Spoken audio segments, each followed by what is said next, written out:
কেউ ভিডিওটা স্কিপ করো না। তো সেদিনকে চাঁদটা খুবই সুন্দর উঠেছিল, আমি ঘর থেকে দেখছিলাম, খুব ভালো লাগছিল। তারপর ভাবলাম যে ঘর থেকে দেখে কী হবে, ছাদে যাই। এমনিও সারাদিন যা গরম থাকে ঘরেই লাগ খাই। তো ছাদে গিয়ে দেখি এরা হচ্ছে যে ঘুরপাক খাচ্ছে, আর ব্রাউনিকে দেখো, ব্রাউনিকে পুরো ভূত ভূত লাগছিল। তো আমি ওকে দেখছিলাম, তারপর খুন্তি বোঝেছিলো, আর অ্যাডি এদিকে ছটফট করছিল। তারপর এখান থেকে ওরা হচ্ছে মুখ বাড়িয়ে বাইরের দিকে দেখছিলো, দেখো দেখো কেমন মুখ বার করে আছে। বাই চান্স যদি মুখ ঢুকে যায় তখন কী হবে বলো।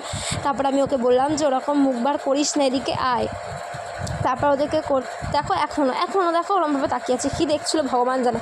আর ওখান থেকে সারা রাত ধরে চিৎকার করতে থাকে, কী দেখে কেন।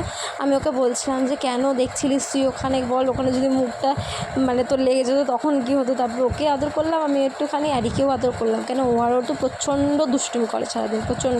আর একে আদর করলে ওর রাগ হয়ে যাবে, ওকে আদর করলে এর রাগ হয়ে যাবে। তারপর আমি খুন্দুকে একটু আদর করে নিলাম, তারপর আদর করে দেখাচ্ছিলাম, দেখো দেখো আবার কী হচ্ছে, আবার গেছে, দেখো আবার গেছে। মানে ওকে বললে কথা শোনে না, একদম কথা শোনে না, 14 বার চলেই যায়। তারপর দেখো আবার আর সারাক্ষণ তো মারপিট তো লেগেই আছে। এই করে করে আমার দিনটা শেষ হয় এদের সাথে।